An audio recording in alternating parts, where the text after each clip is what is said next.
نحمده ونصلي على رسوله الكريم اما بعد فاعوذ باللہ من الشیطان الرجیم بسم اللہ الرحمن الرحیم۔ عقیدہ ختم نبوت سے متعلق یہ کورس منعقد کیا جا رہا ہے اور اس جس بزم کے تحت یہ کورس، اس کا نام بزم دعوت قرآن ہے اور یہ 8واں کورس ہے۔ یعنی اس سے پہلے بھی متعدد عنوانات پر کورسز منعقد ہوتے رہے ہیں اور ان کے فوائد بہت سارے ہوتے ہیں، اور اللہ تبارک و تعالیٰ سے دعا بھی ہے کہ اللہ تبارک و تعالیٰ بزم اور بزم کے اراکین کے جو یعنی معاملات ہیں، اللہ تعالیٰ ان میں برکت عطا فرمائے، انہیں ترقی عطا فرمائے۔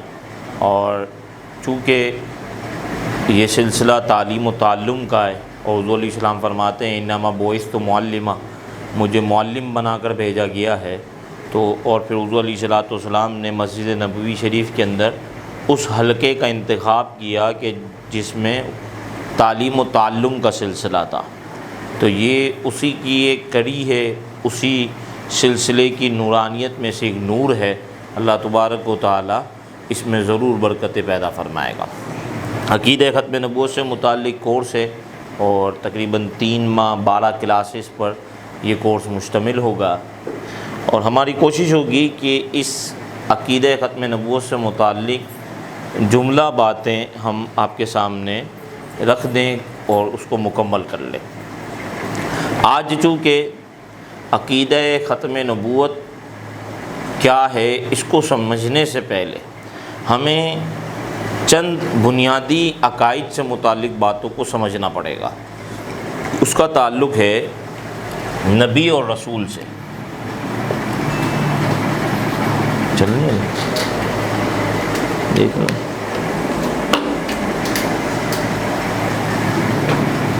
اس کا تعلق نبی اور رسول سے ہے۔ جب تک آپ اور میں یہ نہ سمجھیں کہ نبی اور رسول کون ہوتا ہے تو ہمیں عقیدہ ختم نبوت سمجھ ہی نہیں آ سکتا۔ صحیح ہے؟ نبی کون ہوتا ہے، اس کی کیا خصوصیات ہوتی ہیں، اور کیسی خصوصیات، یعنی کون سی خصوصیات ایسی ہیں کہ جو نبی کے علاوہ کے لیے نہیں مانی جا سکتی۔ تو اس لیے سب سے پہلے ہمیں اس بات کو سمجھنا ہے کہ نبی کون ہوتا ہے، رسول کون ہوتا ہے۔ تو یاد رکھیے گا، سب سے پہلے ہم یہاں پہ نبی کی تعریف سمجھ لیتے ہیں کہ نبی کون ہوتا ہے۔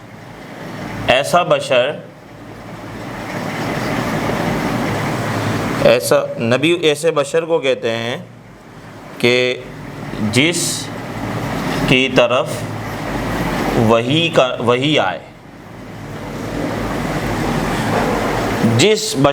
جس انسان کی طرف، بشر سے مراد انسان، جس انسان کی طرف وحی آئے وہ نبی ہے۔ یہ پہلی بات۔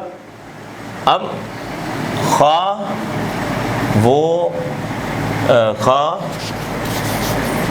اسے تبلیغ کا حکم ملے یا نہ ملے، یعنی اللہ کی بارگاہ سے اسے یہ کہا جائے کہ تم تبلیغ بھی کرو، یہ حکم اسے ملے یا نہ ملے برابر ہے۔ وحی آتی ہے، یعنی ایسا انسان ہے جس پر وحی آتی ہے، وہ نبی ہے۔ اب رسول اگر ہوگا تو رسول کسے کہیں گے؟ ایسا بشر، ایسا انسان یا ایسا شخص جس پر وحی آئے اور وہ تبلیغ بھی کرے، یعنی اسے اللہ کی بارگاہ سے یہ حکم ہو کہ جو وحی تجھے دی جا رہی ہے وہ دوسروں تک پہنچا دے۔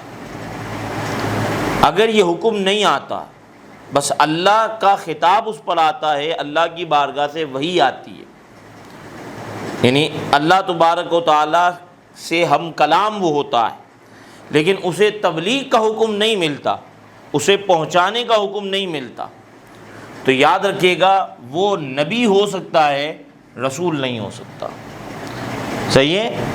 ہم نے کئی مرتبہ اپنے کتابوں کے اندر یہ پڑھا ہے کہ رسول اسے کہتے ہیں جو نئی شریعت لے کے آئے، نئی کتاب اس پر نازل ہو، ایسی بات نہیں ہے۔ یہ بالکل میں آپ کو 4-5 تعریفوں کا ایک خلاصہ بیان کر رہا ہوں کہ نبی وہ ہوتا ہے کہ جس پر وحی آئے اور بس، اور رسول وہ ہوتا ہے کہ جس پر وحی بھی آئے اور وحی کے ساتھ وہ تبلیغ بھی کرے، یعنی اسے حکم ہو کہ اللہ کا جو کلام تجھ پر آ رہا ہے یہ لوگوں تک پہنچا دے۔ اس کا کیا مطلب ہوا کہ بہت مرتبہ ایسا ہوتا ہے کہ بارگاہ الہی سے وحی آتی ہے لیکن اسے پہنچانے کا حکم نہیں ہوتا اسے، ہاں اب جس چیز کے پہنچانے کا حکم ہوگا نبی وہ بات ضرور پہنچا دے گا۔ یہ بات کلیئر ہو گئی؟ اب آپ کے سامنے ایک نبی کی تعریف آ گئی، ایک رسول کی تعریف آ گئی، اور یہاں اب آپ سمجھ لیں کہ رسول کون ہیں کہ جنہیں تبلیغ کا حکم ہوتا ہے، اور ان کی تعداد کم و بیش، رسول کی تعداد کم و بیش 313 ہے، کم و بیش 313 ہے، اور رسولوں کی تعداد جو ہے وہ کم و بیش 1,00,000، نبیوں کی تعداد کم و بیش 1,24,000 ہے۔ اب آپ کے سامنے کلیئر ہو گئی بات کہ نبی رسول ہوگا، رسول نبی ہوگا، لیکن نبی کے لیے رسول ہونا ضروری نہیں ہے۔ جو بھی رسول ہوگا چونکہ اس پہ وحی آتی ہے تو وہ نبی ہے۔ اب اس کے ساتھ ایک مزید کام بھی اسے ملا ہوا ہے، اور وہ کیا ہے؟ تبلیغ، اللہ کے احکام کو پہنچا دینا۔ اب آپ نبی اور رسول کو سمجھ گئے۔ اب ہم نے یہاں پہ نبی اور رسول کی تعریف میں ایک لفظ لکھا ہے جسے کہتے ہیں وحی۔ وحی کیا ہے؟ سب سے پہلے اب اس کو بھی سمجھنا پڑے گا، چونکہ یہ بات یاد رکھنا، جس پر وحی آتی ہے وہ نبی ہوتا ہے، اور نبی وہ ہوتا ہے جس پر وحی آتی ہے، یعنی یہ دونوں ایک دوسرے کے ساتھ لازم ملزوم ہیں۔ جو کہے مجھ پر وحی آتی ہے اس کا مطلب وہ نبوت کا دعوے دار ہے، اور جو کہے کہ میں نبی ہوں تو اس کا مطلب اس پر وحی آتی ہے۔ سمجھ آ گئی؟ نبوت اور وحی، نبی ہونا اور وحی کا نازل ہونا، یہ دونوں ایک دوسرے کو لازم ملزوم ہیں۔ اسی لیے جب ہم یہ بات کہیں گے کہ حضور علیہ الصلوۃ والسلام کے بعد کوئی نبی نہیں آ سکتا، تو اس کا سیدھا سیدھا ایک مطلب نکل آئے گا کہ حضور علیہ الصلوۃ والسلام کے بعد کسی وحی کا نزول نہیں ہوگا۔ آپ بات سمجھ گئے؟ ان دونوں میں بنیادی لزوم ہے کہ اب کوئی نئی وحی نہیں آئے گی، کوئی نیا کلام کسی ایسے شخص سے نہیں کیا جائے گا، کیونکہ جب نئی وحی کو ہم مانیں گے تو اس کا مطلب ماننا پڑے گا نیا نبی ہے۔ جب ہم کہیں گے کہ حضور علیہ الصلوۃ والسلام کے بعد نزول وحی کا سلسلہ جاری ہے، تو پھر ماننا پڑے گا کہ حضور علیہ الصلوۃ والسلام کے بعد نبوت کا سلسلہ جاری ہے۔ بات سمجھ آ گئی؟ نبی اور وحی یہ ایک دوسرے کو لازم ملزوم ہیں۔ تو اب وحی کیا ہے؟ وحی اس کسے کہتے ہیں کہ وحی وہ کلام جو کسی نبی پر اللہ تعالی کی طرف سے نازل ہو، کسی نبی پر اللہ کی طرف سے جو کلام نازل ہوگا اسے کیا کہا جائے گا؟ وحی۔ اب قرآن پاک کی سورہ شورى کی آیت نمبر 51، سورۃ الشورى آیت نمبر 51 میں وحی کے 3 طریقوں کو بیان کیا ہے۔ نبی کون ہوتا ہے؟ جس پر وحی آتی ہے، اگر اسے تبلیغ کا حکم ملے وہ رسول بھی کہلاتا ہے۔ وحی کیا ہوتی ہے؟ وحی اللہ کا کلام ہے جو کسی نبی پر آتا ہے۔ قرآن مجید میں اس کے اللہ تعالیٰ نے 3 طریقے، 3 صورتوں کو بیان کیا کہ نبی پر جو وحی آتی ہے اللہ کی وہ کیسے آتی ہے۔ فرمایا وَمَا كَانَ لِبَشَرٍ أَن يُكَلِّمَهُ اللَّهُ، نہیں ہے کوئی بشر ایسا کہ اللہ اسے کلام کرے مگر یہ کہ، یعنی اللہ کلام کیسے کرتا ہے؟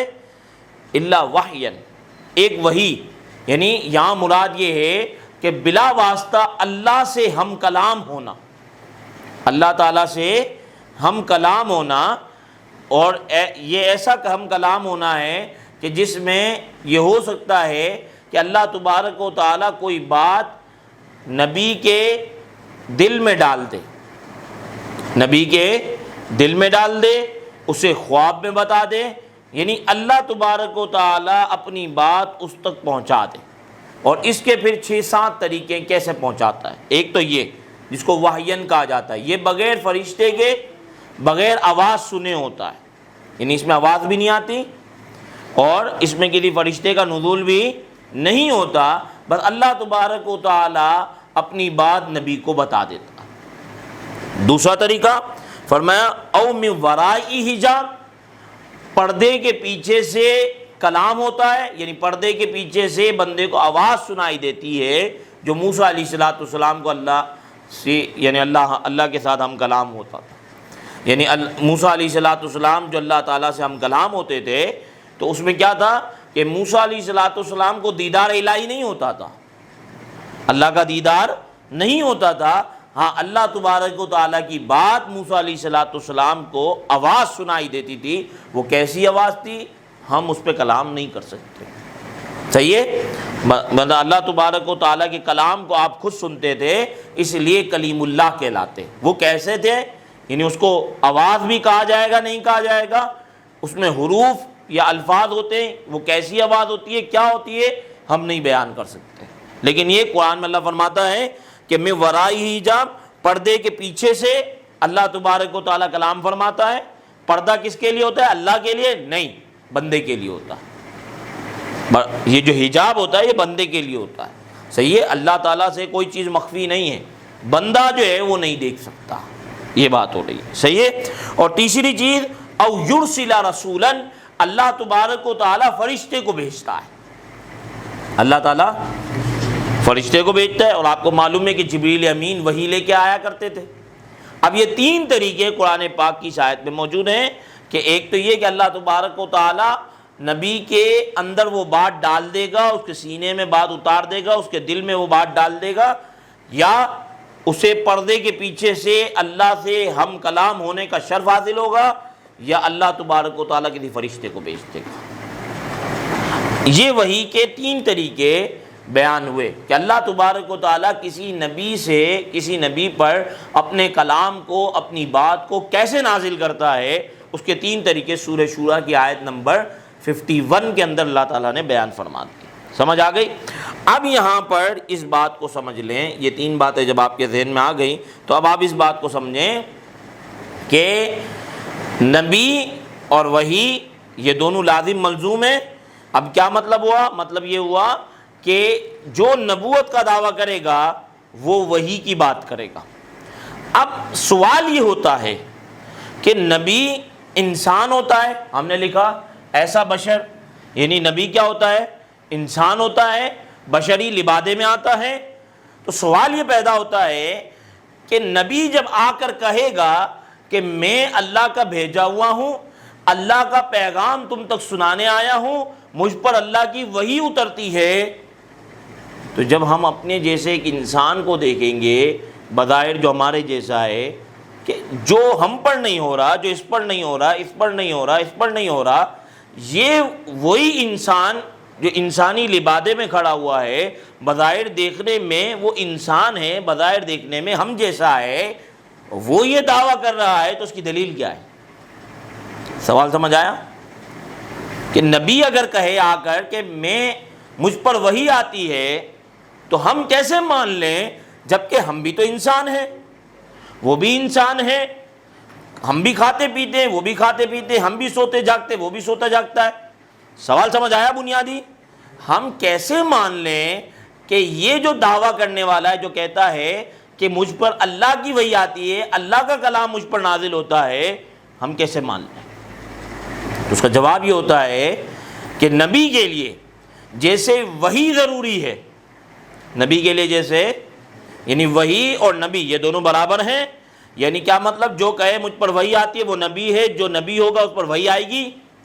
اسی طریقے سے نبی کو یہ بات منوانے کے لیے کہ مجھ پر اللہ کی وحی آتی ہے، نبی کے لیے ضروری ہے معجزہ۔ نبی کے لیے کیا ضروری ہے؟ معجزہ۔ وہ اپنی بات منوانے کے لیے کہ مجھ پر اللہ کا کلام نازل ہوتا ہے معجزہ دکھائے گا۔ اب معجزہ کیا ہوتا ہے؟ کیونکہ یہ ساری باتیں وہ ہیں کہ جب تک کلیئر نہیں ہوں گی آپ کو فلسفہ ختم نبوت سمجھ نہیں آئے گا، اس لیے یہ باتیں کرنا ضروری ہے۔ سمجھ آ گئی؟ کوئی کہے کہ بھائی ہم نے عقائد کورس میں پڑھ لی ہوں گی یا فلاں کورس میں پڑھ لی ہوں گی، ٹھیک ہے، میں آپ سے معذرت کھاؤں، لیکن یہ بنیادی چیزیں بتانا ضروری ہے، اس لیے صحیح ہے۔ معجزہ ضروری ہے۔ معجزہ کیا کرے گا؟ معجزہ اس بات کو پختہ کر دے گا کہ یہ جو کہہ رہا ہے کہ مجھ پر اللہ کی وحی آتی ہے، یہ بات 100% درست ہے۔ اب معجزہ ہوتا کیا ہے؟ دیکھیں، دو لفظ ہیں، ایک ہے محال حقیقی، محال، اور دوسرا ہے محال عادی۔ دو لفظ سمجھ لیں، ایک کیا ہے؟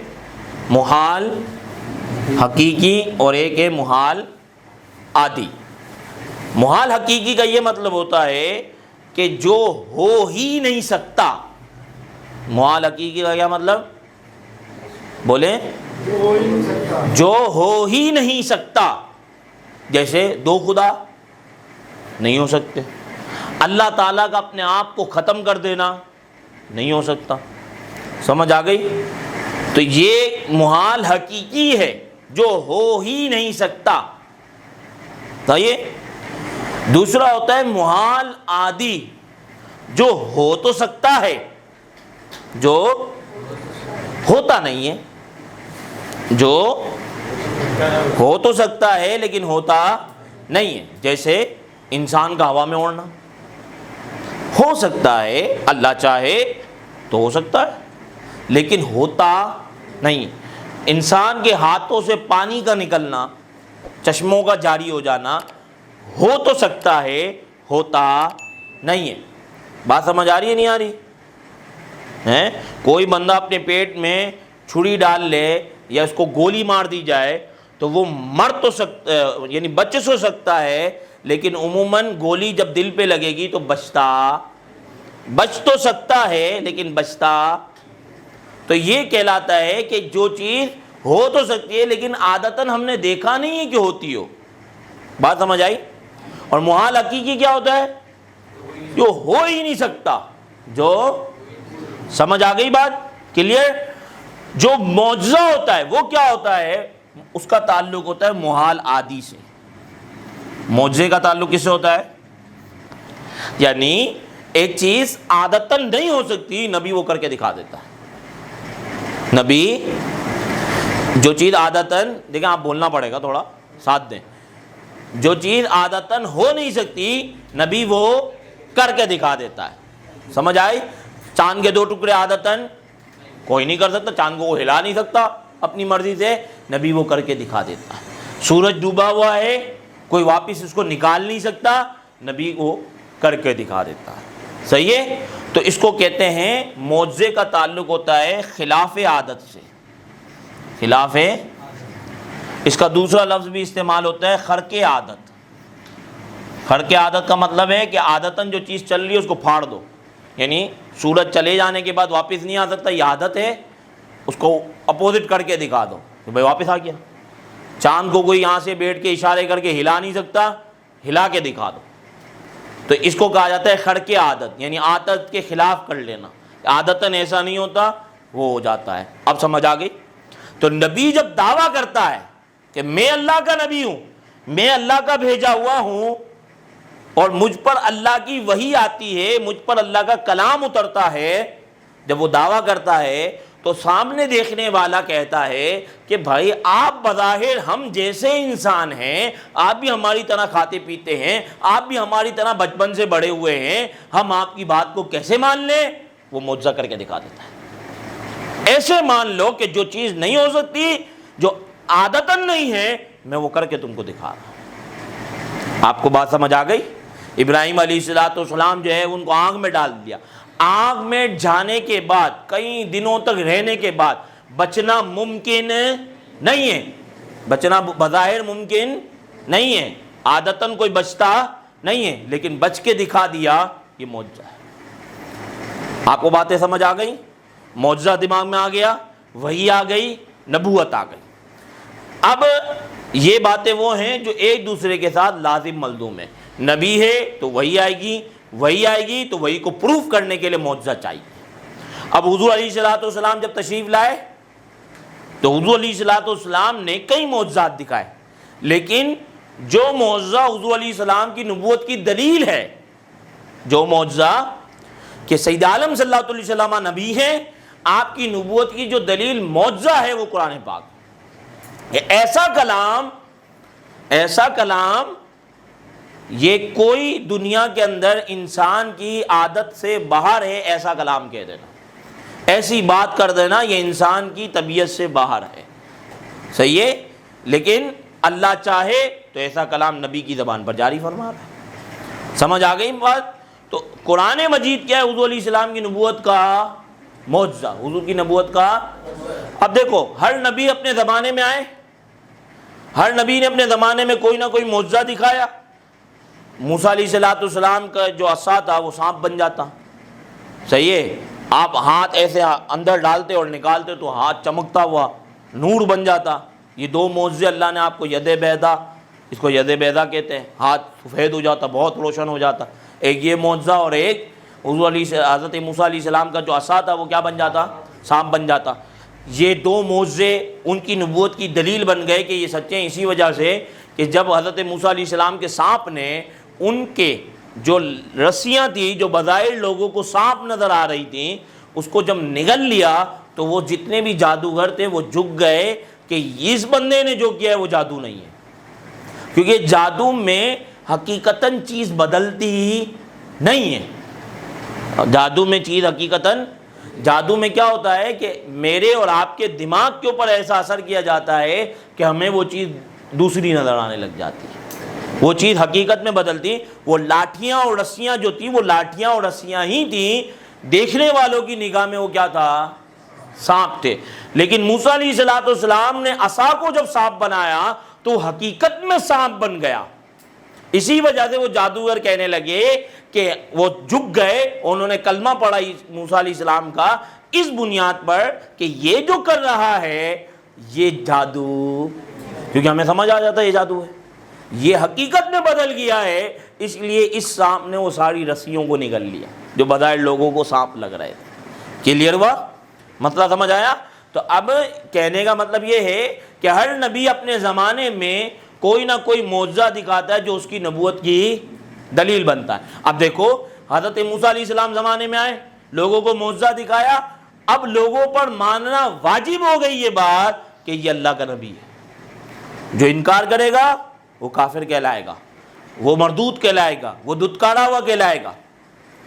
اب ایک سوال یہاں پہ اٹھتا ہے، سوال یہ اٹھتا ہے کہ موسیٰ علیہ السلام آئے، اپنے زمانے میں انہوں نے معجزہ دکھایا لوگوں کو، ان کے لیے ماننا ضروری ہو گیا۔ پھر عیسیٰ علیہ السلام آئے، عیسیٰ علیہ السلام کی نبوت کو ماننا ضروری ہو گیا، انہوں نے اپنے زمانے میں لوگوں کو معجزہ دکھایا۔ ابراہیم علیہ السلام آئے، انہوں نے اپنے زمانے میں لوگوں کو معجزہ دکھایا، ماننا ضروری ہو گیا۔ حضور علیہ السلام تشریف لائے، اہل عرب فصحاء اور بلاغاء تھے، حضور علیہ السلام نے ان کے سامنے ایسا کلام پڑھا کہ وہ اس کی مثل لانے سے عاجز رہ گئے اور ماننے پر مجبور ہو گئے کہ یہ جو بندہ کلام کر رہا ہے یہ انسانی کلام نہیں ہے، یہ ہماری عادت اور فطرت اور طبیعت سے باہر کا کلام ہے۔ سوال ہوتا ہے کہ میں جو آج 1400 سال بعد کھڑا ہوں اور میں سید عالم صلی اللہ علیہ وسلم کو جو اللہ کا نبی مان رہا ہوں، اللہ کا رسول مان رہا ہوں، میرے اس ماننے کے لیے کیا دلیل ہے؟ آپ سے کوئی سوال کرے نا، جیسے فرض کر لے کوئی غیر مسلم آپ سے کہے کہ آپ حضور علیہ السلام کو نبی مانتے ہیں، آپ کہیں بالکل مانتے ہیں، لیکن کیا دلیل ہے؟ آپ کہیں گے قرآن میں لکھا ہے، تو کہیں گے میں قرآن تھوڑی مانتا ہوں، قرآن تو تمہارے نبی نے بتایا پھر تم قرآن مانتے ہو نا، قرآن تو تمہارے نبی نے بتایا کہ میرے پہ اللہ کی یہ وحی نازل ہوئی اور تم نے اس قرآن کو مان لیا کہ تمہارے نبی کا کلام ہے۔ میں یہ کیسے مان لوں کہ یہ جو بندہ کہہ رہا ہے کہ مجھ پر اللہ کا کلام نازل ہوتا ہے یہ سچا ہے؟ ہم کہیں گے کہ جیسے 1400 سال پہلے یہ دعویٰ تھا کہ اس قرآن کی ایک آیت کی مثل لے آؤ، وہ دعویٰ آج بھی بدستور باقی ہے اور قیامت تک باقی رہے گا۔ اور اس کی مثل لے آؤ گے؟ نہیں لا سکتے، کیونکہ قرآن نے کہا کہ فَإِلَّمْ تَفْعَلُوا وَلَن تَفْعَلُوا، تم نے نہ کیا، تم اس کی مثل نہ لائے اور ہرگز لا بھی نہ سکو گے. قُلْ لَئِنِ اجْتَمَعَتِ الْإِنسُ وَالْجِنُّ عَلَىٰ أَن يَأْتُوا بِمِثْلِ هَٰذَا الْقُرْآنِ لَا يَأْتُونَ بِمِثْلِهِ، جن و انس کھڑے ہو جائیں اس بات پر کہ یہ قرآن کی مثل لا سکتے ہیں، لا یأتون بمثلہ، وہ قرآن کی مثل نہیں لا سکتے. تو اب جیسے حضور علیہ السلام کا یہ معجزہ کہ یہ قرآن جیسا کلام ہے، اس وقت یہ معجزہ تھا، اس کی مثل اس وقت نہیں لائی جا سکتی تھی، آج بھی نہیں لائی جا سکتی اور قیامت تک نہیں لائی جا سکتی. تو جب قیامت تک یہ باقی ہے، قیامت تک تو ہر نبی نے اپنی نبوت کے زمانے میں معجزہ دکھایا، وہ نبی تشریف لے گئے، اللہ نے دوسرا نبی بھیج دیا، اس نبی کی رسالت اور نبوت کا زمانہ ختم ہو گیا، نئے نبی آ گئے، ان کا زمانہ شروع ہو گیا. حضور علیہ السلام کا زمانہ کب تک ہے؟ قیامت تک ہے. قیامت تک یہ معجزہ باقی رہے گا. سمجھ آئی؟ آپ سے کوئی سوال کرے، آپ بولے قرآن میں لکھا ہے، تو وہ تو قرآن تو تمہاری کتاب ہے، قرآن میں لکھا ہے نہ بتاؤ، یہ کہو کہ قرآن خود معجزہ ہے. لے آؤ اس کی مثل ایک آیت، لے آؤ اس جیسا کلام. 1400 سال تک تو نہیں لا سکے، اب لا کے دکھا دو. بات سمجھ آئی؟ یعنی آپ سوچے تو صحیح کہ پچھلے 1400 سال میں کتنی محنت اور مشقت کی گئی ہوگی کہ قرآن کی مثل کلام لایا جا سکے. 1400 سال میں تو نہیں ہو سکا، آج آپ لا کے دکھا دو. اور جو لوگ لائے تو علماء ازہر نے اس کی بکھیاں ادھیڑ دی، اس کا جو ہے وہ جو صفایا کیا ہے انہوں نے. وہاں پہ جو الفرقان نام سے قرآن لائے تھے لوگوں نے، لانچ کیا تھا چند لوگوں نے، تو اس کی بکھیاں ادھیڑ دیں کہ اس کے اندر تو یہ بھی غلطی ہے، یہ بھی غلطی ہے، یہ بھی غلطی ہے، یہ تو کسی انسان کا بنا ہوا کلام ہے. قرآن کی بات لاؤ نا. بات سمجھ آئی؟ اور جتنے لوگوں نے پچھلے 1400 سال میں قرآن میں کسی بھی مقام سے کوئی بھی سوال اٹھایا، علماء نے اتنے جوابات دیے ہیں کہ اب دوبارہ وہ سوال پیش کرنے کی جسارت نہیں کر سک رہے. بات سمجھ آ گئی؟ تو قرآن جیسے حضور کی نبوت کا اس وقت معجزہ تھا، آج بھی معجزہ ہے. اور جب معجزہ باقی ہے، اب یہ پوائنٹ یاد رکھنا، معجزہ کیا ہوتا ہے؟ نبی کی نبوت کی دلیل ہوتا ہے، نبی کی نبوت کی. تو یہ معجزہ آج باقی ہے، یہ معجزہ آج اور قیامت تک باقی رہے گا. مجھے بتاؤ موسیٰ علیہ السلام کا عصا آج باقی ہے. ہم موسیٰ علیہ السلام کو نبی کیوں مانتے ہیں؟ کہ انہوں نے معجزہ دکھایا تھا اس لیے نہیں، بلکہ ہمارے نبی نے بتایا موسیٰ علیہ السلام نبی تھے، ہمارے نبی نے بتایا عیسیٰ علیہ السلام نبی تھے، ہمارے نبی نے بتایا نوح علیہ السلام نبی تھے، ہمارے نبی نے بتایا آدم علیہ السلام پہلے نبی ہے، سب سے پہلے پیدائش آدم علیہ السلام کی. ہم ہمارے نبی کے کہنے پہ ان کو نبی مان رہے ہیں. بات سمجھ آئی؟ قرآن میں لکھا ہے نا، قرآن کس نے بتایا؟ ہمارے نبی نے. تو ہمارے نبی نے جو باتیں بتائیں، ہم ان کی باتوں پر پچھلے نبیوں کو مان رہے ہیں، ان کی باتوں پر جو پچھلے نبیوں پر کتابیں آئی ہیں ان کو مان رہے ہیں. بات سمجھ آ گئی؟ ہمارے نبی کو ہم کیسے مان رہے ہیں؟ یہ قرآن معجزے سے مان رہے ہیں. کیسے مان رہے ہیں؟ اور یہ قرآن آج بھی معجزہ ہے اور قیامت تک رہے گا. جب دلیل قیامت تک باقی رہے گی تو دعویٰ بھی قیامت تک ہے.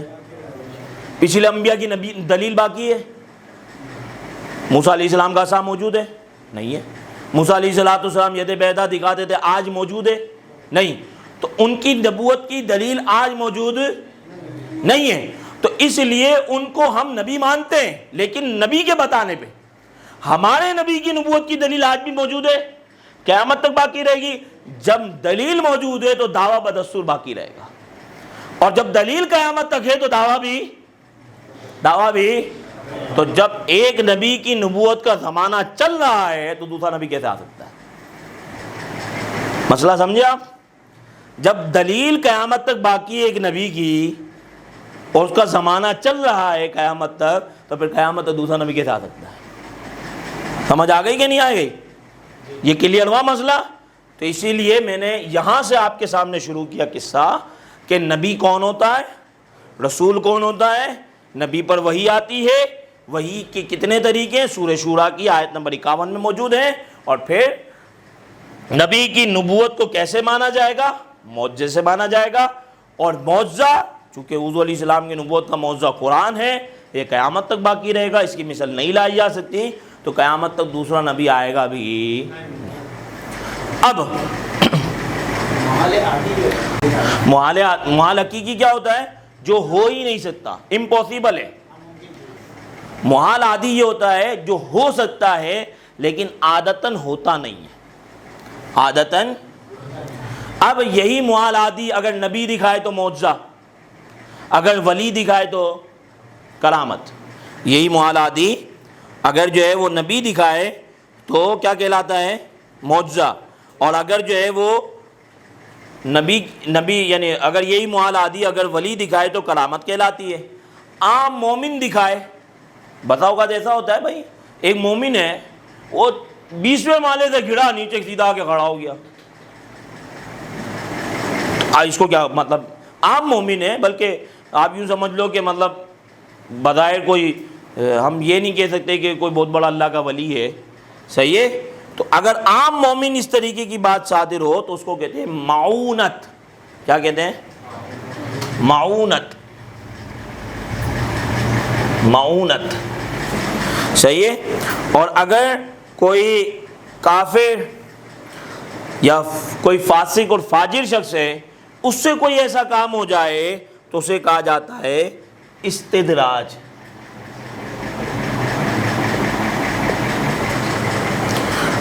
صحیح ہے؟ سمجھ آ گئی؟ کیا کہا جاتا ہے؟ استدراج۔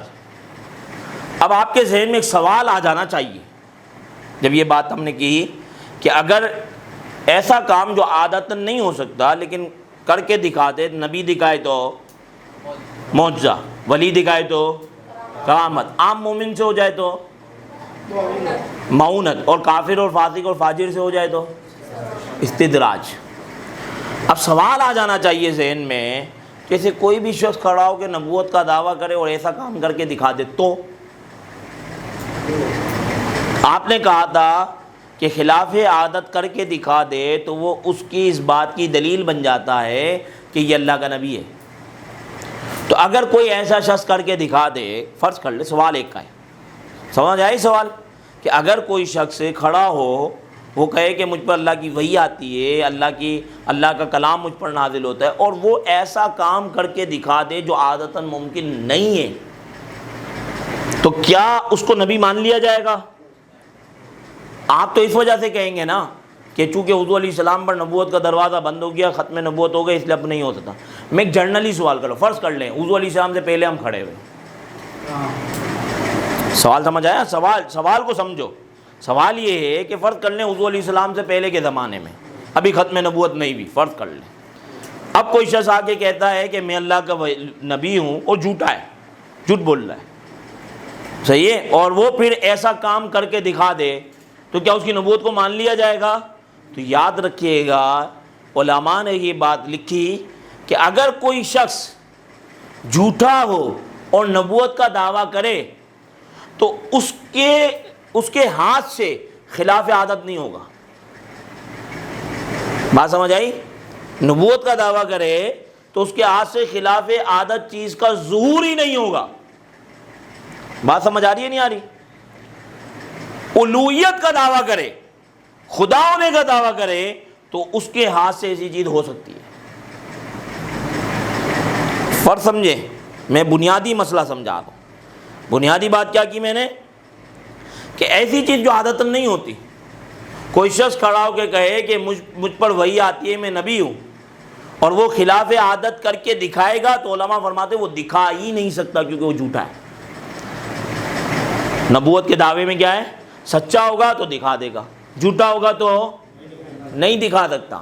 ہاں ایسا ہو سکتا ہے کہ وہ کہے کہ یہ ہوگا اور اللہ اس کے اپوزٹ کر دے،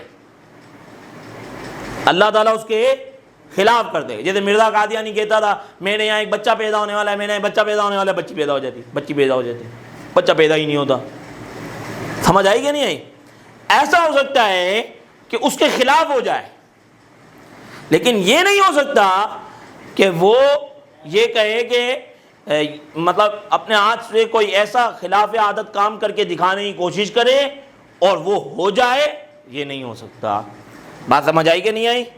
تو ایک بات یہ ہے کہ جھوٹے نبی سے خلاف عادت چیز کا صدور اگر ہوا تو اس کے خلاف ہوگا، اگر ہوا تو جسے کہا جاتا ہے اہانت۔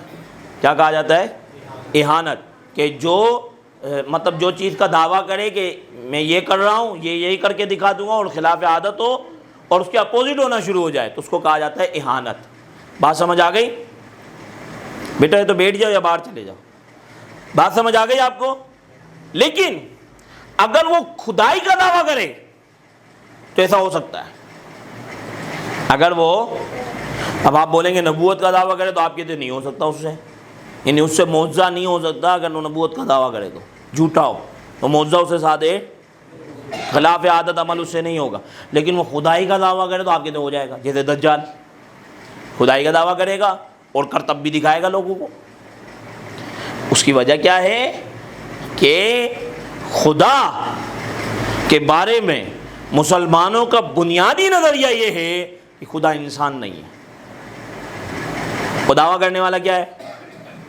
انسان ہے، تو وہ اپنے انسانیت سے اس بات کو جھٹلا رہا ہے کہ وہ خدا ہے۔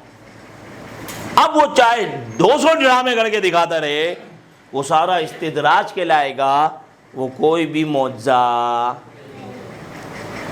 سمجھ میں آ گئی بات؟ وہ کوئی خدائی کرشمہ، کلیئر ہو گیا؟ کیونکہ اس کا انسان ہونا ہی اس بات کی دلیل ہے کہ یہ خدا نہیں ہے، کیونکہ خدا جسم و جسمانیت سے پاک ہے، خدا انسان نہیں ہے، انسان کا خالق ہے، خدا وحدہ لا شریک سبحان ہے، پاک ہے، منزہ عن الجسم والجان ہے۔ تو خدا وہ ذات ہے کہ جو جس کو بظاہر انسان عمومی طور پہ نہ دیکھ سکتا ہے، نہ وہ جسم و جسمانیت رکھتا ہے، وہ کیا ہے وہ جانتا ہے۔ سمجھ آ گئی؟ تو اسی لیے اگر وہ خدائی دعویٰ کرے تو وہ اس طریقے سے کرتب دکھا سکتا ہے، اس کے ہاتھ سے ایسے الٹ پٹانگ کرتب ہو سکتے ہیں، البتہ یہ کہ اس کی ذات خود اس بات کو جھٹلا رہی ہے کہ وہ خدا۔ لیکن نبی کیا ہوتا ہے؟ انسان۔ نبی کیا ہوتا ہے؟ انسان ہوتا ہے، کیونکہ ہم نے نبی کی تعریف میں لکھا کہ بشر ہوتا ہے۔ تو جب نبی انسان ہوتا ہے تو اب جب انسان ہے تو انسان ہونے کی بنیاد پہ اب وہ جب دعویٰ کرے گا تو خلاف عادت اس کی دلیل بنے گی۔ اب اگر وہ جھوٹا ہے تو خلاف عادت اس سے ہوگا نہیں۔ سمجھ آ گیا؟ یہ بنیادی باتیں آپ کے ذہن میں بیٹھ گئیں۔ اسی لیے مرزا قادیانی پوری زندگی میں ایک معجزہ بھی نہیں دکھاتا تھا، جو بات کرتا الٹا ہوتا جاتا، اپوزٹ ہوتا جاتا۔ وجہ کیا تھی؟ وجہ یہ تھی کہ وہ اپنے دعوے میں جھوٹا تھا۔ سمجھ آ گئی؟ اب آ جائیں، چند باتیں وہ ہیں جو نبی کے لیے ماننا ضروری ہے، کیونکہ یہ ساری باتیں بتانے کا مقصد یہ ہے کہ جب ہم جھوٹے مدعیان کا ذکر کرنے جائیں گے تو وہاں آپ کو بتائیں گے کہ دیکھو اس میں یہ چیز تھی اور دیکھو نبی کے لیے یہ چیز ماننا ضروری ہے، اور یہ اس کے اپوزٹ پائی جا رہی ہے، اس کے خلاف اس جھوٹے کے اندر پائی جا رہی ہے۔ تو اب ہم نے کیا کہا تھا؟ نبی کے لیے یہ ماننا ضروری ہے، نبی تو یوں ہوگا یوں ہوگا۔ تو وہ باتیں آپ اپنے پاس نوٹ کر لیں کہ نبی کے لیے کیا ہونا ضروری ہے۔ پہلی چیز، نبی معصوم ہوتا ہے۔ نبی کیا ہوتا ہے؟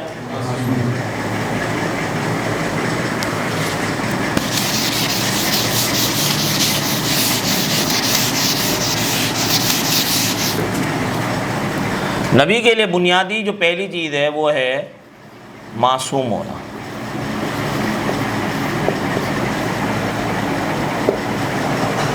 یعنی گناہ اس سے نہیں ہو سکتا، گناہ اس سے نہیں ہو سکتا۔ اس میں یہ بات یاد رہے کہ اللہ کی مخلوقات میں دو مخلوق ایسی ہیں جو معصوم ہیں، بس۔ کتنی مخلوق؟ دو مخلوق ایسی ہیں جو نمبر ایک، پہلا جو معصوم ہے وہ ہے نبی۔ یہ انسانوں سے ہوتا ہے لیکن اللہ تعالیٰ اسے نبوت عطا کرتا ہے تو اس وجہ سے یہ معصوم ہے، اس سے گناہ، اس سے اگر گناہ ہوگا تو اس کا عمل بعد والوں کے لیے سنت بننا ہے۔ بعد والوں کے لیے کیا بننا ہے؟ اب اسی سے اگر گناہ ہو تو گناہ رہے گا، کیونکہ وہ تو سنت بن جائے گا، اور سنت پر عمل پر تو ثواب ملتا ہے۔ تو اس لیے نبی سے گناہ، آپ سے کوئی پوچھے بھائی نبی سے گناہ کیوں نہیں ہو سکتا، بولے نبی کا عمل تو بعد والوں کے لیے مشعل راہ بنتا ہے، اس کی اقتداء کی جائے گی، اس کی پیروی کی جائے گی، اگر اس سے گناہ ہوگا تو اس کی تو پیروی کی جائے گی، تو اس لیے نبی سے گناہ نہیں ہو سکتا، نبی معصوم۔ دوسرا فرشتے، فرشتے کیا ہیں؟ معصوم ہیں، اور قرآن مجید میں اللہ تعالیٰ نے فرشتوں کے لیے یہ بات ارشاد فرمائی ہے کہ اللہ تعالیٰ فرماتا ہے کہ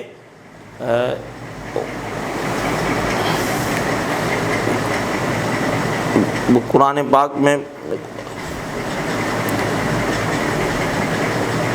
لا یعصون اللہ ما امرہم، جو اللہ حکم دیتا ہے یہ اس کی نافرمانی، وَيَفْعَلُونَ مَا يُؤْمَرُونَ، فرشتے وہی کرتے ہیں جس کا انہیں حکم دیا جاتا ہے، صحیح ہے؟ تو فرشتے معصوم ہیں، قرآن سے ثابت ہے، اور نبی کا معصوم ہونا عقلاً ثابت ہے کہ اگر نبی معصوم نہیں ہوگا تو پھر اس کے تو ہر عمل کی پیروی کی جائے گی، اگر اس سے گناہ بھی صادر ہوگا تو وہ بھی سنت بن جائے گا، وہ بھی عمل جاری بن جائے گا۔ بات سمجھ آ گئی؟ تو پہلی چیز ہے معصوم ہونا، اور یہ بات میں نے اس لیے کی کہ دو ہی مخلوق معصوم ہیں، یہ اس لیے کر رہا ہوں بات کیونکہ جو نبی کے علاوہ اماموں کو معصوم مانتے ہیں، امام کون بولے نا؟ امام حضرت مولا علی سے لے کے 12 امام مانتے ہیں امام مہدی تک، ان 12 اماموں کو معصوم مانتے ہیں، ان 12 اماموں کو۔ تو یہ یاد رکھنا یہ رافضیت اور شیعت ہے، یہ سنیت ہے، صحیح ہے؟ یہ شیعوں کا عقیدہ ہے، رافضیوں کا عقیدہ ہے، سنیوں کا نظریہ نہیں۔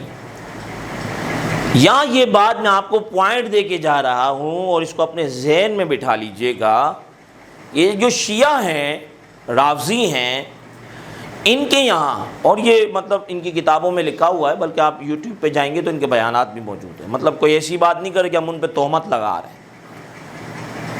ان کے یہاں جو امام ہیں، 12 امام کی نام بھی یاد رکھا کرو، حضرت مولا کائنات علی المرتضیٰ، آپ کے بعد حضرت امام حسن، حضرت امام حسین، حضرت امام زین العابدین، حضرت امام محمد باقر، حضرت امام جعفر صادق، حضرت امام موسیٰ کاظم، حضرت امام علی رضا، حضرت محمد تقی، حضرت امام تقی، حضرت جواد نقی، اور امام حسن عسکری، 11 ہوئے، اور ایک آئیں گے امام مہدی۔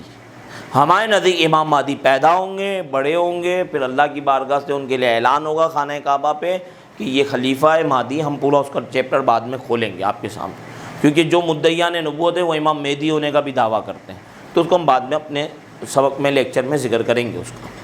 اب یہ 12 امام ہیں ان کے نزدیک، اور یہ کہتے ہیں کہ امام مہدی پیدا ہو چکے ہیں، غائب ہیں، وہ آئیں گے وہ، تو اس لیے شیعوں کے یہاں امام مہدی نہیں کہا جاتا، امام منتظر یا منتظر کہا جاتا ہے، صحیح ہے؟ امام غائب کہا جاتا ہے، امام زمان کہا جاتا ہے، کیونکہ ان کے نزدیک وہ پیدا ہو چکے ہیں امام مہدی، اور وہ قرب قیامت آئیں گے۔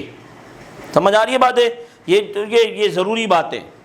اب پرابلم کیا ہے ہم کو، کیونکہ یہ جتنے امام ہیں ہم انہیں اللہ کا برگزیدہ بندہ مانتے ہیں، اللہ کا بڑا بندہ مانتے ہیں، اللہ کا نیک بندہ مانتے ہیں، یہ سارے اماموں کو ہم بھی مانتے ہیں، لیکن جو امامت کا نظریہ شیعہ رکھتے ہیں ہم وہ نہیں رکھتے۔ کیوں؟ ان کے نزدیک امام پر وحی بھی آتی ہے، تو ختم نبوت کے انکار میں تو تم بھی برابر کے شریک ٹھہرے، کیونکہ وحی کس پر آتی ہے؟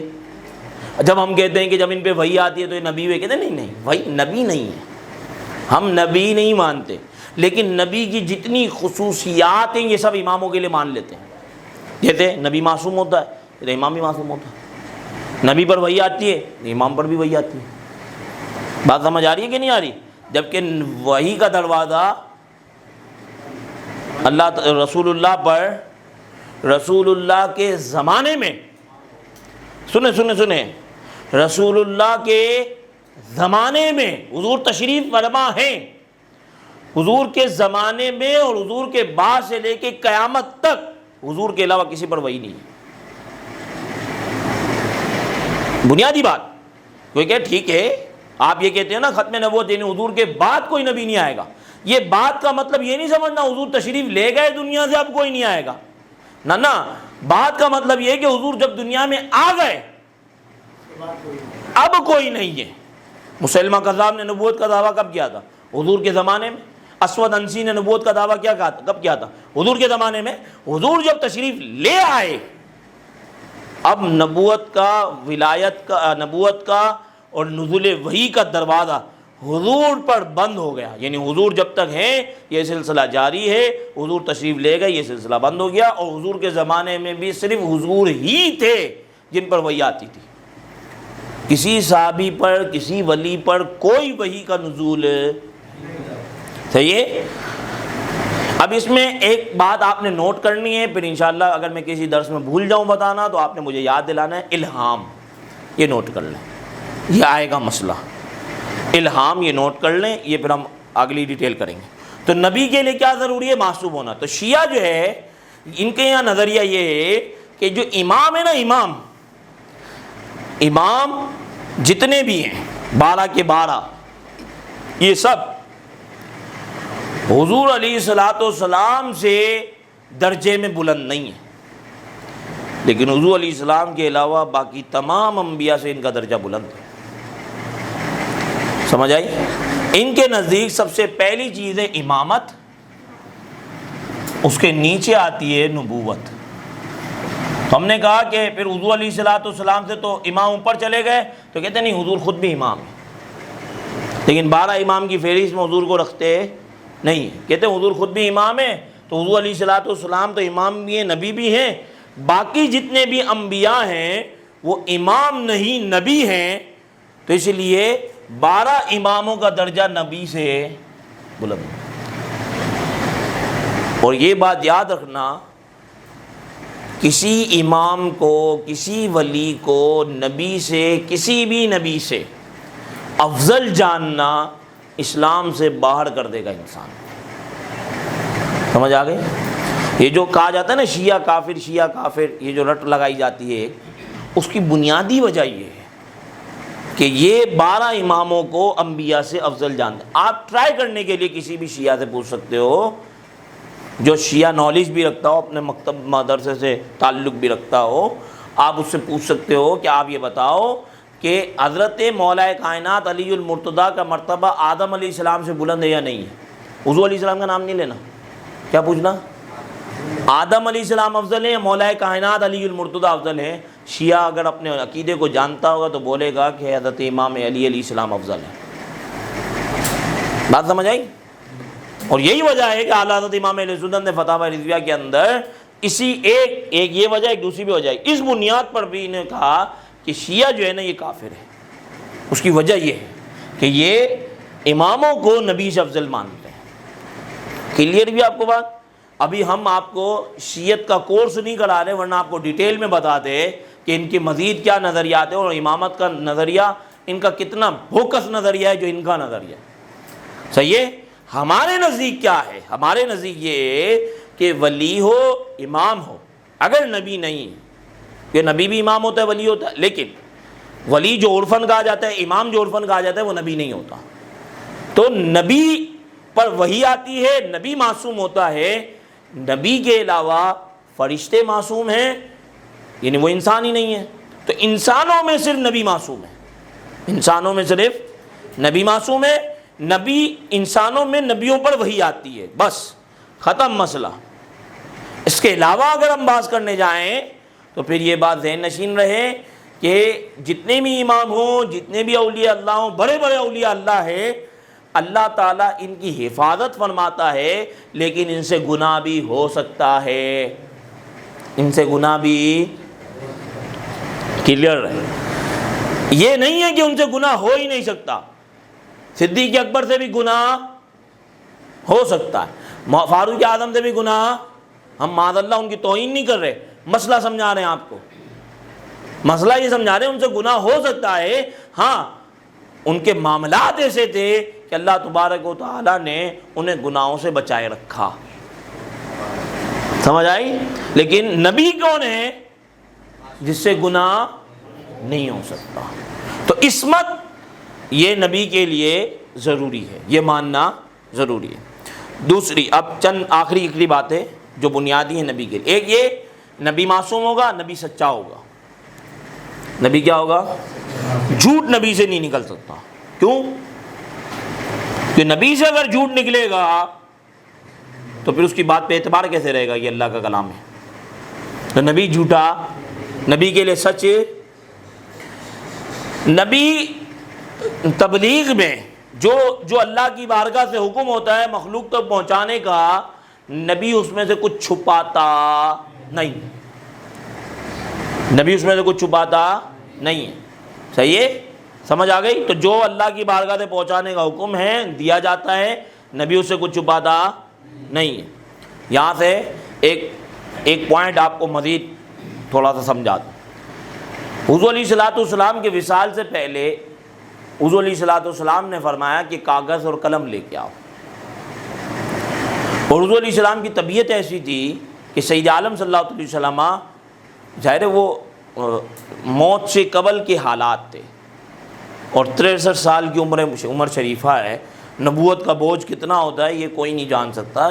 جو ہم پر تو یہ فریضہ آیا ہی نہیں نا, یہ تو اللہ جسے چاہتا ہے. اچھا, اس میں یہ عقیدہ بھی یاد رہے, نبوت کسب سے نہیں ملتی, کوئی کما نہیں سکتا نبوت. محنت کر کے, مشقت کر کے, مجاہدے کر کے, ورنہ صدیق اکبر نبی نہ بن جاتے, عمر فاروق نبی نہ بن جاتے, مولا کائنات نبی نہ بن جاتے, غوث پاک نبی نہ بن جاتے. تو نبوت یہ اللہ کا فضل ہے, محض اللہ کا فضل ہے. اور اس سے متعلق آپ قرآن آیت بھی اپنے پاس نوٹ کر لیں تاکہ آپ کو جو ہے نا وہی عقیدہ بھی قرآن آیت سے یاد رہے. یہ قرآن مجید میں اللہ تبارک و تعالیٰ فرماتا ہے ذالک فضل اللہ یؤتیہ من یشاء, نبوت اللہ کا فضل ہے جسے چاہے عطا کرتا ہے. صحیح ہے؟ اور اللہ عالم حیث یجعل رسالتہ, اللہ جانتا ہے جہاں اس نے اپنی رسالت کو رکھنا ہے. جس کو نبوت اور رسالت عطا کرنی ہے اللہ اس مقام کو, اس شخص کو جانتا ہے. تو یہ اللہ کا محض فضل ہے, کوئی محنت مشقت سے حاصل نہیں کر سکتا. اب میں نے آپ کو کیا بتایا, نبی کو جو باتوں کا حکم دیا جائے گا کہ لوگوں تک پہنچا, تو نبی اس میں سے کچھ چھپاتا. سید عالم صلی اللہ علیہ وسلم وصال سے تقریباً 3-4 دن پہلے کی بات ہے, حضور علیہ السلام بستر شریف پر آرام فرما رہے ہیں اور فرمایا کہ کاغذ اور قلم لے کے آؤ. حضور علیہ السلام کی اس طبیعت کو دیکھ کے صدیق فاروق اعظم نے فرمایا یا رسول اللہ صلی اللہ علیہ وسلم, آپ نے ہمیں قرآن دیا ہے, یہ قرآن ہمارے لیے کافی ہے. تو حضور علیہ السلام نے فرمایا اچھا چھوڑ دو. اچھا, اب حدیث میں تو اتنی باتیں ہیں, اور اس وقت مولا علی بھی موجود تھے. صحیح ہے؟ لیکن کہا کس سے کیا تھا؟ فاروق اعظم سے. اور فاروق اعظم نے کیا فرمایا کہ ہمارے لیے یا رسول اللہ قرآن کافی ہے. صحیح ہے؟ اب اگر یہ بات پہنچانی ضروری ہوتی تو حضور پہنچاتے کہ نہیں پہنچاتے؟ اگر یہ بات بتانی امت کو ضروری ہوتی اللہ کی بارگاہ سے تو حضور پہنچاتے کہ نہیں پہنچاتے؟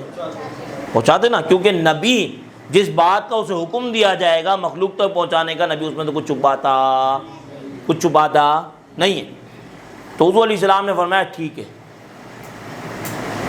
وہ کاغذ قلم نہیں آیا, نہیں لکھا گیا. حضور علیہ السلام نے کیا لکھنا تھا, سمجھ آ گئی؟ اب پورے ذخیرے حدیث میں کسی کو معلوم نہیں ہوا کہ حضور علیہ السلام نے کیا لکھنا تھا. شیعوں کو پتہ چل گیا کیا لکھنا تھا. شیعوں کو کہا کہ حضور علیہ السلام نے مولا علی کی خلافت کو لکھ کے دینا تھا, فاروق اعظم نے رکوا دیا. ہم نے کہا تم کو کیسے پتہ چلا؟ حضور علیہ السلام نے تو نہیں بتایا مجھے یہ لکھنا تھا. سمجھ آئی؟ اور اچھا, یہ بات اگر پہنچانی ضروری ہوتی تو نبی کی نبوت کے فریضے سے یہ ہے کہ جو بات حکم دی جائے پہنچانے کا تو پہنچائے گا. مطلب سمجھ آیا؟ اس کو کہا جاتا ہے حدیث کرتاس. کیا کہا جاتا ہے؟ ہاں, یہ آپ کو دھڑلے سے ممبروں پہ بیٹھ کے سنائیں گے. حدیث کرتاس میں لکھا ہے مولا علی کی ولایت کا جو ہے نا وہ حضور علیہ السلام نے خلافت کا لکھ کے دینا تھا, فاروق اعظم نے رکوا دیا فلاں کے. ابے اگر نبوت کے فرائض سے یہ بات ہوتی بتانا تو وہ چھپاتے ہی نہیں. صحیح ہے؟ سمجھ آئی کہ نہیں ہے؟ اور کیا حضور علیہ السلام اس بات کو پسند فرماتے ہیں کہ میرے بعد امت خلافت کے جھگڑے میں الجھ جائے؟ اگر بتانا, حضور علیہ السلام جانتے تھے کہ میرے بعد امت صدیق اکبر پہ اتفاق کر لے گی. بشمول مولائے کائنات علی المرتضیٰ کے. سمجھ آئی؟ تو یہ ظاہر ضمنی ایک بات تھی. تو نبی کے لیے کیا ضروری ہے کہ جس بات کا اسے حکم دیا جائے گا اسے کیا کرے گا؟ پہنچائے گا. آخری 2-3 باتیں، ہمارا وقت ویسے پورا ہو گیا. وہ یہ کہ نبی کے لیے امین ہونا ضروری ہے، امانت ضروری ہے. اس کا کیا مطلب ہے کہ نبی اپنے ظاہر اور اپنے باطن سے کوئی ایسا عمل نہیں کرتا جو حرام ہو، یہ امانت ہے اس کی. اور نبی خیانت سے بچتا ہے، خیانت اس کے قریب نہیں آتی، وہ خائن نہیں ہوتا، نہ دین کے معاملے میں نہ دنیا کے معاملے میں. صحیح ہے؟ نبی فتین ہوتا ہے، فتین یا ذکی لکھ لو، فتین لفظ فاتواں، یعنی نبی کا ذہن اور نبی کے علم کی وسعت کا کوئی اندازہ نہیں لگا سکتا. اتنا ذہین ترین آدمی ہوتا ہے نبی. سمجھ آ گئے؟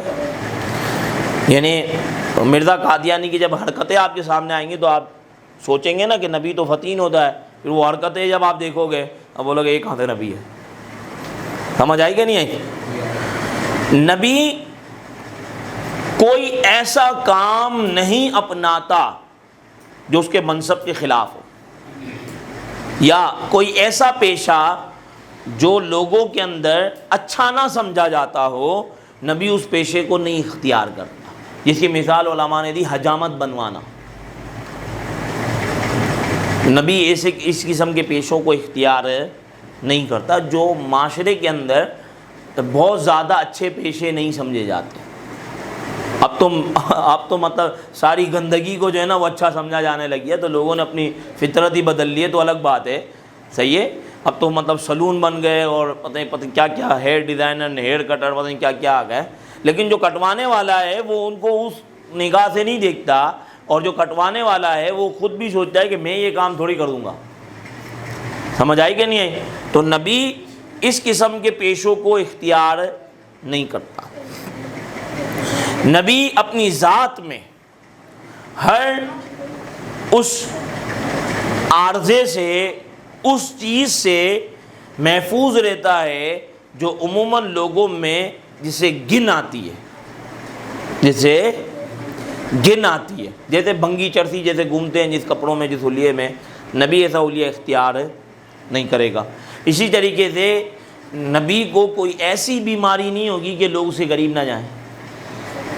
سمجھ آئی کہ نہیں ہے؟ نبی کو نبی ایسی بیماری سے کیا ہوگا؟ پاک ہوگا. بات سمجھ آئی کہ نہیں آئی؟ تو اس کو بولتے ہیں کہ نبی اپنی ذات میں اس عارضے سے محفوظ ہوتا ہے کہ جو لوگوں میں تنفر کا باعث بنے، لوگ دور بھاگ دیں. اب نبی کا کام تو لوگوں کو تبلیغ دینا ہے، جب لوگ ہی اس سے دور بھاگ جائیں گے تو تبلیغ کس کو دے گا؟ صحیح ہے؟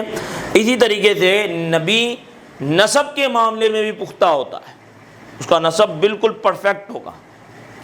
سمجھ آئی کہ نہیں آئی؟ اب دیکھو حضرت مریم علیہ نبینا علیہ الصلوۃ والسلام سے عیسیٰ علیہ السلام بغیر والد کے پیدا ہوئے. صحیح ہے؟ اب بظاہر عورت کوئی بچہ لے کے آ جائے تو لوگ کیا کہیں گے؟ کس کا بچہ ہے؟ وہ کہے گی نہیں بغیر باپ کے پیدا ہوا، تو لوگ مانیں گے اس کی بات کو. تو اللہ تعالیٰ نے عیسیٰ علیہ السلام کی زبان سے جاری کروا دیا، قال انی عبد اللہ آتانی الکتاب وجعلنی نبیا. بچپن میں پیدائشی بچہ کلام کر رہا ہے. کیوں؟ نبی کا نسب بالکل صاف ہوتا ہے، گندا نسب نہیں ہوتا. بات سمجھ آئی کہ نہیں آئی؟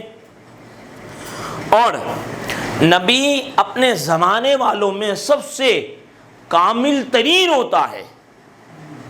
ہاں اگر نبی کے زمانے میں کوئی نبی ہے، جیسے ہارون علیہ السلام موسیٰ علیہ السلام کے زمانے میں نبی ہے، اسماعیل علیہ السلام ابراہیم علیہ السلام کے زمانے میں نبی ہے، اسماعیل علیہ السلام اسحاق علیہ السلام کے زمانے میں نبی ہیں، تو اب ان میں بہرحال اپنے درجے ہیں، لیکن نبی لوگوں کے اندر سب سے کمال درجے پر ہوتا ہے.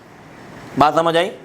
سب سے اپنے اعلی زمان کے اندر علم میں، عمل میں، ہر لحاظ سے وہ کمال درجے پر ہوتا ہے. سمجھ آئی؟ نبی کے لیے ضروری ہے. اگر اس حوالے سے آپ نے مزید تفصیل پڑھنی ہے تو بہار شریعت، ویسے ہی آپ کے یہاں کورس ہو چکا ہے ایک مرتبہ، تو بہار شریعت میں جو عقائد نبوات سے متعلق ہیں، اس میں پھر ہر چیز کی ڈیٹیل آیات کے ساتھ بھی آپ کو مل جائے گی۔ اگر آپ نے مزید تفصیل پڑھنی ہو تو وہاں پہ آپ پڑھ سکتے ہیں۔ آخری بات، نبی کی نبوت ختم نہیں ہوتی۔ جب اس کو منصب نبوت دے دیا گیا، اب اس سے نبوت زائل نہیں ہوگی، اس سے نبوت جائے گی۔ یہ بات آپ یاد رکھنا، کیونکہ ہم نے عیسیٰ علیہ السلام کا مسئلہ جب آپ کو سمجھانا ہے تو اسی عقیدے کی مزید وضاحت ہوگی وہاں پر، کہ نبی سے نبوت جاتی تو عیسیٰ علیہ السلام جب قرب قیامت تشریف لائیں گے تو نبی ہوں گے، نبی، کیونکہ نبی کی نبوت جاتی، اس سے زائل نبوت، یعنی اللہ نے منصب نبوت دیا بھی چھین لیا۔ ہاں ولی کی ولایت جا سکتی ہے، اللہ منصب ولایت عطا فرمائے، پھر ہو سکتا ہے کہ اللہ تبارک و تعالیٰ اسے منصب ولایت واپس لے، لیکن نبی کو جب نبوت دے دی تو واپس جائے گی نہیں۔ صحیح ہے؟ تو اب وہاں سے کس طریقے سے عیسیٰ علیہ السلام کو بنیاد بنا کے یہ منکرین اعتراض اٹھاتے ہیں، یہ ساری باتیں آئیں گی۔ اب آئندہ کے درس میں کیا ہوگا؟ آج کے درس میں ہم نے آپ کو نبی کیا ہوتا ہے، رسول کیا ہوتا ہے، وحی کیا ہوتی ہے، معجزہ کیا ہوتا ہے، معال عقلی معال عادی کیا ہوتا ہے، یعنی معال حقیقی معال عادی کیا ہوتا ہے، اور پھر نبی کے لیے کون سی باتیں ضروری ہیں، آج ہم نے ساری اس حوالے سے گفتگو کی ہے۔